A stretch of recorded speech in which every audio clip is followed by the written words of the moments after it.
Coming up, an inside look on the fight to survive, how Iowa City groups are stepping up for the unhoused community. A duo of Cyhawk matchups end in dramatic fashion. And later, a murder mystery with a side of Christmas. Headed for a break, but no breaks for the snow. I'll have your full forecast and weather. All that and more coming up right now on DITV.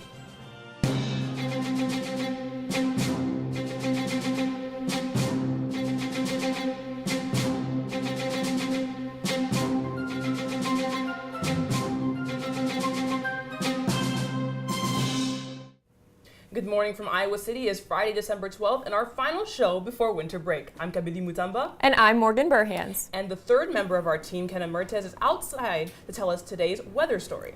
Kenna, it was certainly a cold walk into work today, wasn't it? Kabedi Morgan, it definitely was a chilly walk in this morning. Luckily, I'm staying warm inside the rotunda of the Adler Journalism building. Let's take a look at the Pentecrest. Today is going to be a high of 28 degrees and a low of 5 with some cloudy skies. Saturday's temperature continues to drop as we're looking at a high in the single digits and a low at the negatives. We might even see some morning snow. It's definitely going to be a cold one this weekend, so students make sure you bundle up for finals. I'll have the rest of the forecast later on. For now, back to the desk. An Iowa City woman has been charged with witness tampering. Police say 56-year-old Junping Ren kept contacting a victim and the victim's wife over several months trying to influence their testimony. This comes after an incident back in September where Paradise Spa Iowa City businesses were stopped after illegal activity. Ren and her husband are already accused of running illegal sex operations at Paradise Spa locations and laundering more than $2 million.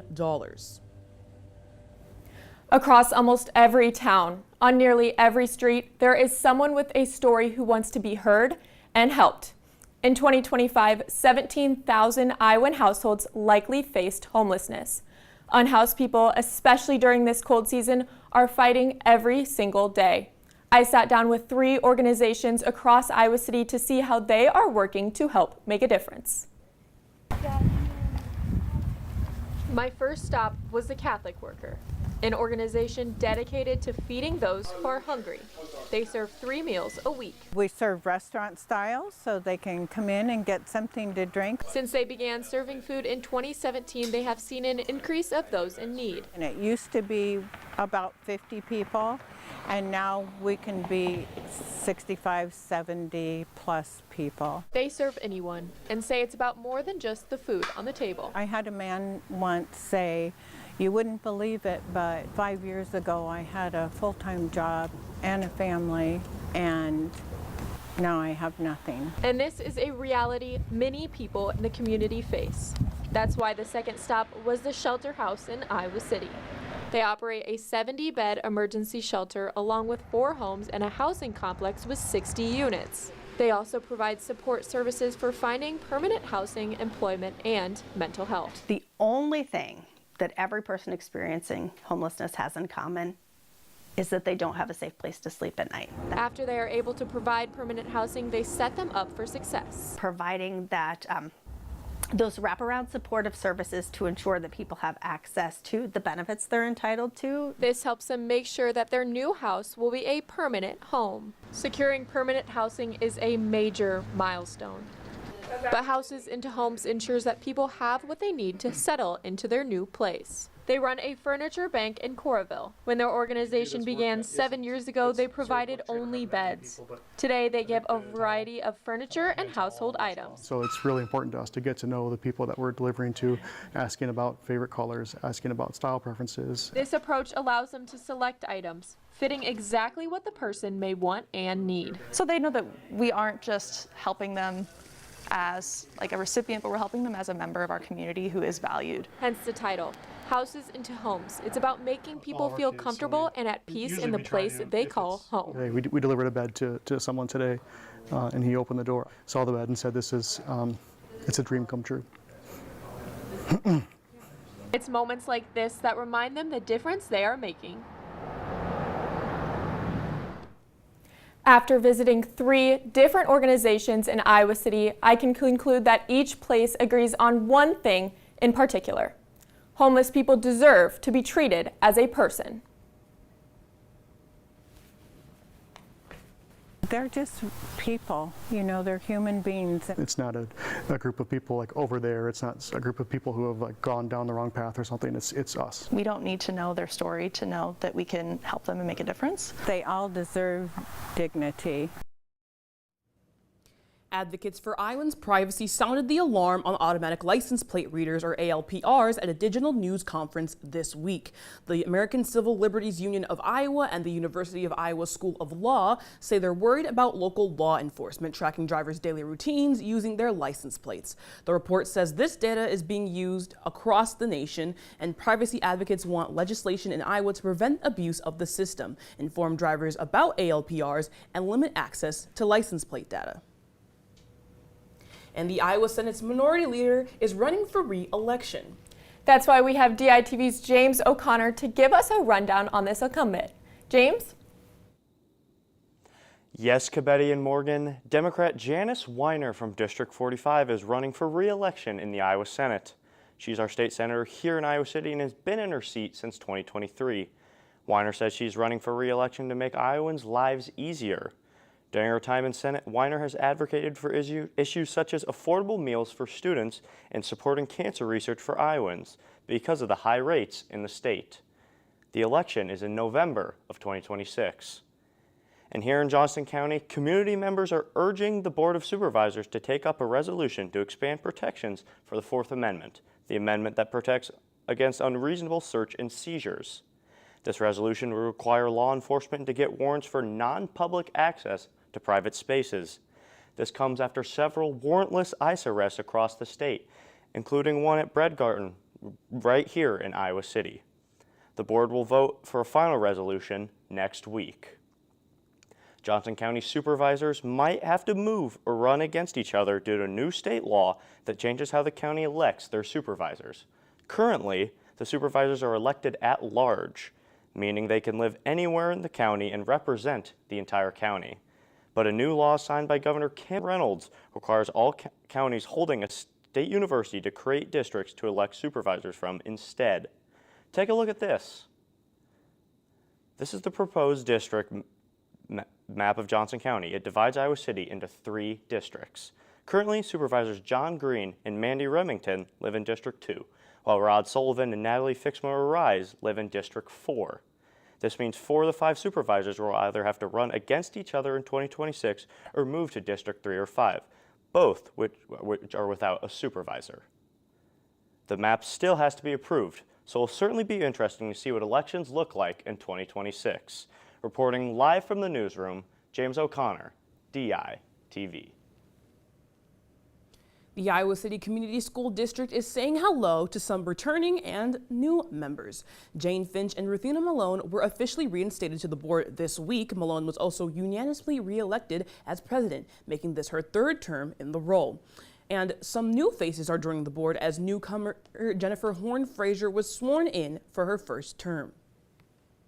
University of Iowa iconic Golden Girl Carissa Wolf continues a 70-year tradition of performing halftime dances and elaborate baton twirling. With these complex routines, Carissa carries the weight of being a student athlete while also being a first-year student here at the university. Though her schedule may be packed, she is able to make time for her friends and take upon the resources provided on campus. Definitely taking advantage of the university counseling resources, just with the pressure of the position and just being able to talk to someone, so nice for me. She says that even though her love for twirling got her several opportunities, she wants people to understand that she is also just another person. Carissa's plan after college is to work in clinical nutrition with athletes. She wants to coach baton to children, showing generations of female athletes to be strong and powerful. And on Wednesday, DITV's assistant news director, Isabel Thier, showed us what America Needs Farmers is and where it came from. She joins us live in the studio to take a deeper dive into the impact that ANF has on farmers. Isabel? Thanks, guys. And ANF looks to improve farming in the U.S. Currently, farming is looking similar to how it did a few decades ago, and it poses many concerns for farmers. Many farmers are very proud of who they are and the land that they live on. Many of the family farms here in Iowa are multi-generational, giving them more reason to love what they do. However, it also makes some of them more personally invested in it. And when the farm fails, they feel like they fail too. We had a period where people were really investing into agriculture, and it was an opportunity where interest rates were low and farmers could get bigger and expand their operations. And it was a really good time. But then there were changes in the world, and that went away, and our farmers were kind of stuck. And it led to a situation where people were losing their farms, and they also had difficulty, paying off the loans that they had gotten. And, in this situation, it led to a lot of very bad situations, and unfortunately, many people lost their lives. The mental health of farmers plummeted alongside their farms with no one to support them. This led many farmers to take their life. Nearly 1,000 farmers committed suicide during the Midwest farm crisis due to the stress and failure they experienced. And that stress never went away. Right now, we're in a situation where farmers are experiencing some of those same stressors that they experienced in the 1980s. Interest rates is one variable, tariffs, losing trading partners. And these are just some of the concerns that are always in the back of these farmers' heads. For most farmers, it's been, inputs are high, commodity prices are low, so there's not a lot of not a lot of profit in between those anymore. And these are just some of the reasons that A&F was introduced. It aimed to bring awareness to farmers and make them feel like they're not alone. But some farmers didn't reap those rewards. We don't see anything. Having awareness of just, farmers is great, but yeah, I don't get the point of it. The America Needs Farmers campaign does not directly do anything for farmers in Iowa or even the rest of the country. It's simply just saying, hey, we need farmers, and does nothing more than that. None of the money from the merchandise goes to the farmers, and most farmers in Iowa are unaffected by the campaign itself. Yeah, so the A&F campaign is more of an awareness campaign for farmers. With the University of Iowa offering 0 undergraduate agriculture programs, some Iowa farmers think it's the university's way of being pro-ag. However, with only a slogan and no action, some find it a weak way to seem connected to one of the largest parts of Iowa's economy. Maybe I have actual, farmers involved with it and, make it a outreach thing, not just it's like, hey, we'll just slap a couple letters on the jersey. Okay. And after 40 years of A&F running strong, there is still room for improvement. But one thing is clear. America needs farmers. So the next time you're driving in the country and get a whiff of some unpleasant smells, cut the farmers some slack.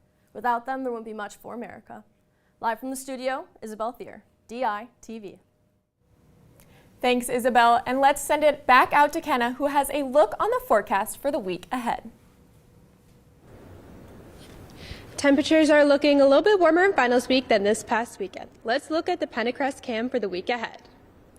This week is looking partially cloudy with not much sun appearing. Monday's in the high 20s and in the low teens.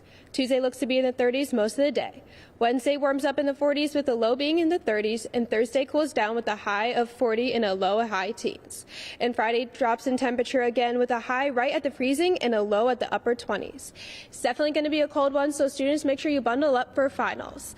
That's all I have for weather. I'll send it back to you at the desk. Thanks, Kenna, and it looks like it was an unsuccessful last 2 days for those Hawkeyes names. Yeah, men's basketball and women's basketball, both traveling out to Ames, struggled as they matched up with in-state rival Iowa State for their annual Cy-Hawk Series matchups. We have DITV's Cole Krieger and Elise Gann there in Ames with the full coverage. The Hawkeyes have won 3 straight Cy-Hawk Series games, and this year's rendition involved a top 15 matchup inside one of the most ruckus environments in all of college basketball. I didn't really know how good we were yet, quite honestly, coming in here, and I knew we'd find out a whole lot with this type of environment. In-state foes traded bucket for bucket in quarter one, with the Hawks pulling out to a 23-19 lead, looking for their second top 10 win of the season. I think that this was a really good game for us for a lot of reasons. I think it was important for us to play in an environment like this. It was really fun out there, so I think that was good for a lot of our, younger girls to play in. The trend continued with Audie Crooks and Chit Chat Wright leading their respective teams in points, but neither team was able to pull away, going into the half knotted at 35. And then it went all downhill for the Hawkeyes. The state big three of Audie Crooks, Jada Williams, and Addie Brown combined for 61 of Iowa State's 74 points, each registering a double-double, propelling the Cyclones to their largest lead of the game with 17, while Ava Hayden faced deep foul trouble. We're just not used to playing without her, and she's been, playing pretty well. That's the one player that couldn't afford to get in foul trouble because she couldn't play with freedom. Despite the free throws not dropping and the shots not falling, Iowa trimmed State's lead to just 3, but weren't able to make the comeback despite a career high from Chit Chat Wright. Free throws and foul trouble. That's what sunk Iowa's hopes for their second top 10 ranked victory of the season. Now I'll send over to DITV co-sports director Elise Scan for a breakdown of the men's Cyhawk series. Thanks, Cole. It was yet another nail-biter here in Hilton Coliseum, this time on the men's side of things. In what was expected to be a complete blowout from the 4th-ranked Cyclones, the Hawkeyes kept up, keeping this game close down until the very last second. Ames, Iowa was rocking as the two rivals took the court, the Cyclones looking to remain undefeated, and the Hawkeyes seeking revenge from last year's loss. Iowa quickly shushed the booming sold-out crowd, shooting 63.6% from the field and going 5 for 7 from deep in the first half. I thought we had a great game plan. I thought we executed it for the most part. We got in a good rhythm. By the end of the first 20 minutes, the Hawkeyes had taken a dramatic 33-25 lead. However, the tide took a turn in the second half as the Hilton crowd didn't give up, and the Cyclones quickly shut down Iowa's momentum. We just came out not ready to go, and that's on me, and I wasn't getting the team ready to go. Iowa State rapidly went from a 13-point deficit to a 10-point lead entering the half with a 14-point run. You got to be more ready coming out of half. I think that's, you can't allow that kind of run. Couldn't get the snowball stopped. The Hawkeyes continued to battle back, keeping things close, but with the atmosphere of Hilton and Iowa State back in their rhythm, the Hawkeyes ran out of time to make a comeback. Playing in an atmosphere like this and being down 10 in the second half, almost having a chance to win a game against the number 4 team in the country, I think that's something we can take away. This is now Iowa's second loss to a top 10 opponent. The Hawks will return home to face Western Michigan on Sunday, looking to get back in the win column. From Hilton Coliseum, Elise Scan, DITV Sports. Well, following the women's loss to the rival 10th-ranked Iowa State Cyclones, the team will travel back home to take on the Lindenwood Lions. The Hawks will look to continue the hot hand of Chit Chat Wright, who shot 4 for 9 from behind the arc for a total of 21 points and 3 assists against Iowa State. The matchup will also be a good chance for the Hawkeyes to work on their free throws, as the team made only 50% of their free throw attempts against the Cyclones. Lindenwood is 7-2 on the season, and Iowa will be their second-ranked matchup. But now moving forward to Sunday, Coach McCollum's Hawks are back for a day game on their home hardwood against Western Michigan. The Broncos are 5-5 on the season, but only 1-4 in away games. Jalen Griffith leads their program in scoring, creating 16.3 points a contest. The junior guard put up 28 points in their last game against SIU Edwardsville. Iowa ranks second in the Big Ten, forcing 8 steals per game, and they'll look to add to that category as Western Michigan is nationally ranked 331st in turnovers per game. In 2021, Iowa beat Western Michigan by 48 points, their only matchup in both programs' history. Well, 3,000 miles away and 6 hours ahead, Iceland is an island in the middle of the Atlantic Ocean, roughly the size of Kentucky, with a population less than that of Wyoming. DITV's Ryan Paris has the story on one former Iowa soccer player who ended up beginning her career there.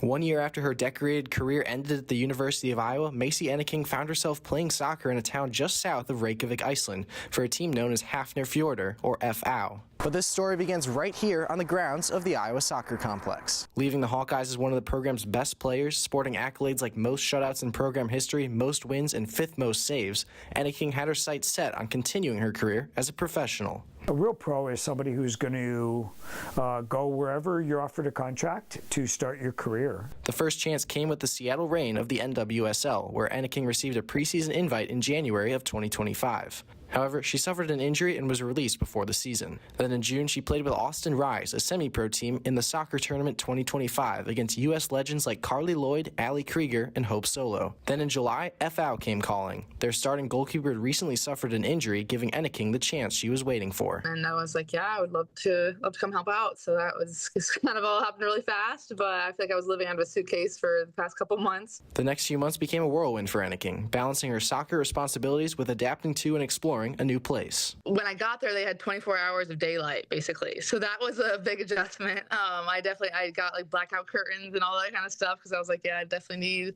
to, get my sleep schedule corrected. She started 7 games for FAU, posting a 4-2-1 record, including 2 shutouts. Every game she played the full 90, and in 2 cup games, the full 120, helping the team qualify for the Champions League next year. They rented out like this entire bar for us, and everyone like from the community came, and it was just a really cool experience. It was just like people I didn't even know were coming up and congratulating us. Beyond the pitch, Anaking was able to experience the natural beauty of the country, from its green landscapes to its picturesque towns, and even a volcanic eruption. She comes out and she goes, oh my gosh, like, no, like, don't go outside or don't go for a run or a bike or anything like that because the air is like super toxic. And I was like, oh my gosh. So I literally saw like lava spewing out of a volcano, which is like, when can someone say that they've seen that? Between novel experiences and big games, her time in Iceland created many lasting memories. Sometimes through your course of your career that can tail off, the passion, the love, maybe you're not as driven. Hers kept climbing. Now Anaking is back in the States training for wherever her next opportunity may be. From the Iowa Soccer Complex, Ryan Paris, DITV Sports. Well, the 4th-ranked men's wrestling team will be back in action traveling to Missouri for an uncivil war. Iowa will take on both Chattanooga and Utah Valley in separate duels tonight. Head coach Tom Brand spoke on how the uncivil war benefits his roster. We have some things that are solidifying themselves. We also have some questions that we want to answer, and that's what we'll use the weekend for. However, the Hawks are still searching the bounce back after their last duel, where they lost on the road to Iowa State. They've been doing this a long time, so they know that one event doesn't define them. And then secondly, what are you after? And the mission is still there. The duels will be available on Flow Wrestling starting tonight at 6:30. But after a stellar season, Iowa soccer continues to find success in the transfer portal. Dave Diani grabbed another player from Butler as Lucia England joins her teammate Leah LaRouche on the Hawks. England started all 16 games for the Bulldogs, scoring 1 goal and 2 assists, enough to earn her All-Big East second team. The defenseman will look to make a big impact for the Hawks next season. Well, there's one last look at sports in the morning as we close out the semester. 100%. And let's send it over to Grace Lathrop with the latest updates in arts and culture.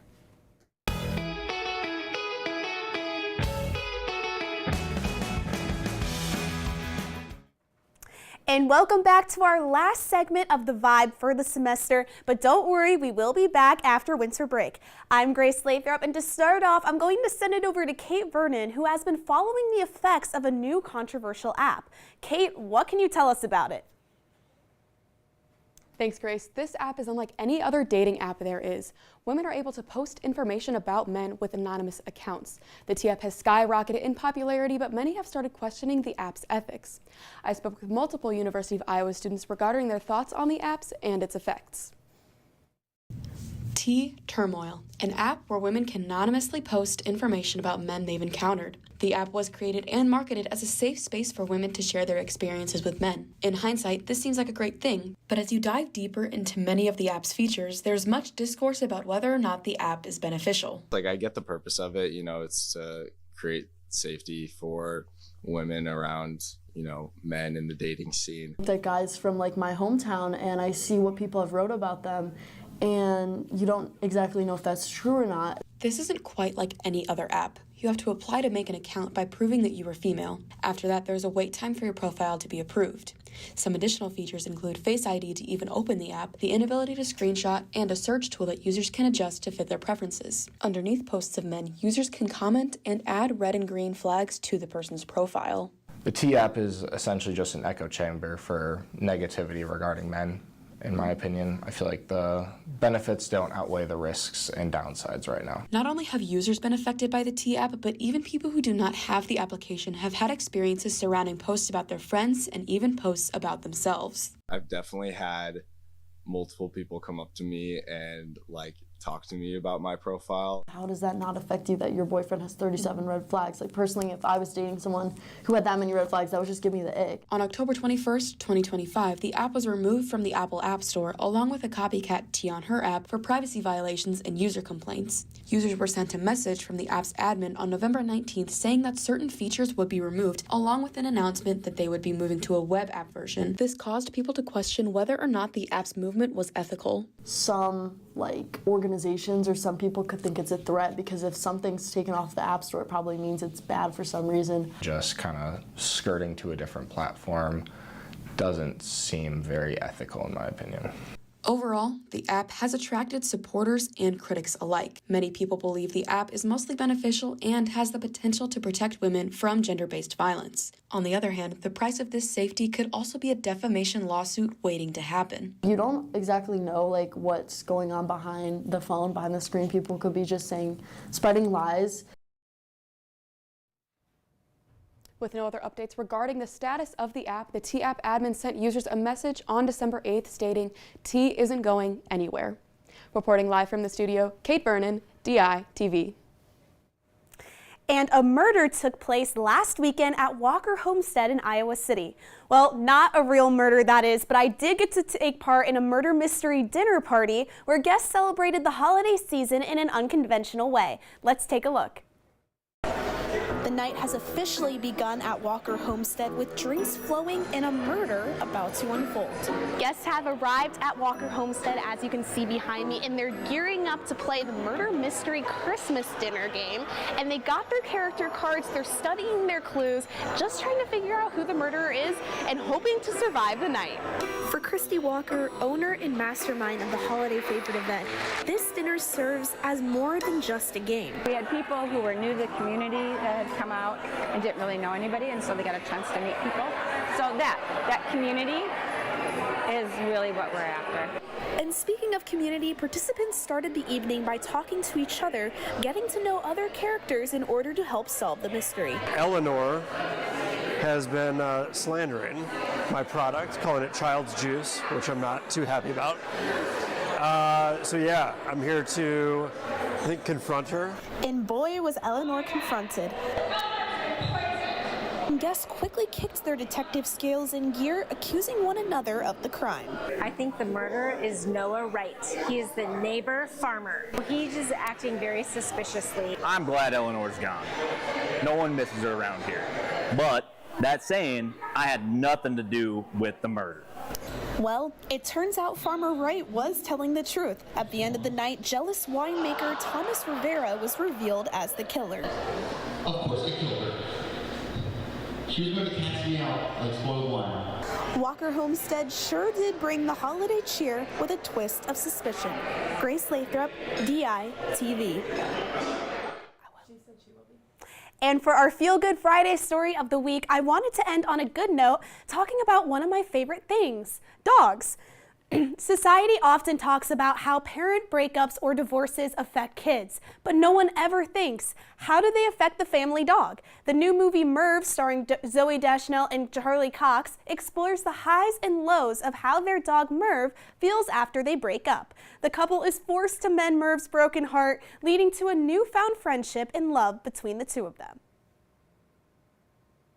The new film is available on Amazon Prime Video for subscribers to watch, so I definitely know how I'm going to be spending my Friday evening. But for now, thank you so much for joining us this entire semester on The Vibe. It has been an absolute pleasure, and until next semester, have a wonderful time with family and friends. Happy holidays, everyone, and back to you guys at the desk. And as the semester wraps up, we wanted to share everyone at DITV's favorite holiday songs. Enjoy this video put together by DITV digital producer Liz Schultz. Happy holidays. We hope you enjoy. Feliz Navidad. Mary Did You Know by the Pentatonics. All I Want for Christmas Is You X Crank That by Soulja Boy. Melakaliki Maka. Last Christmas by Wham. Please Come Home for Christmas by the Eagles. It's the Most Wonderful Time of the Year by Andy Williams. You're a Mean One, Mr. Grinch by Tyler, the Creator. Mary J. Blige's rendition of Mary Did You Know. For joining us online or listening on KRUI 89.7 FM. We are here live from Iowa City every Monday, Wednesday, and Friday at 8:30 a.m. and online anytime at dailyiowan.com. I want to thank you for spending the entire fall with us. We will see you again in January right here on DITV.